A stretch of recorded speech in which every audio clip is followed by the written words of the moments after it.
আল্লাহ পাক কোরআনে পাকে বলেন, ওয়ামিনান নাসি মান ইয়াত্তাখিযু মিন দুনিল্লাহি আনদাদান ইউহিব্বুনাহুম কাহুব্বিল্লাহ।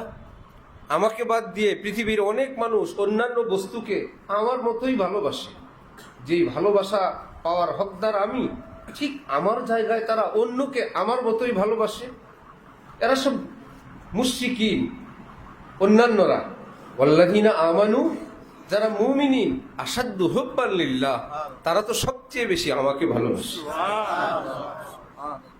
এই জন্য যে যার ভালোবাসায় পড়ে সব কিছুর ঊর্ধ্বে তার খুশি, তার পছন্দ, সেটাকে ঊর্ধ্বে রাখে। এটাই নিয়ম।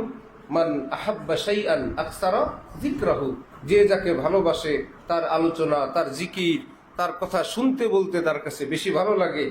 ঠিক তেমনি ভাবে আল্লাহ পাক বলেন, যারা ঈমানওয়ালা, যাদের অন্তরে আমার প্রেম সবচেয়ে বেশি, পৃথিবীর সব কিছুর চাইতে আমার কথা তাদের কাছে বেশি ভালো লাগে, আমার ঘর বেশি সুন্দর লাগে, আমার কালামুল্লাহ বেশি ভালো লাগে, আমার পায়ে সেজদা বেশি ভালো লাগে, আমার জিকির বেশি ভালো লাগে।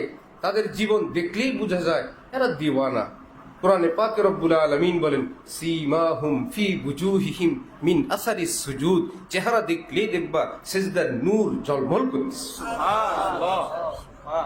নূরে সেজদা, একদম কালো বেলালের চেহারায়ও আলোক উজ্জ্বল হয়ে আছে। এটা কোনো চামড়ার সৌন্দর্য না, এটা নূরের সেজদা। সেটা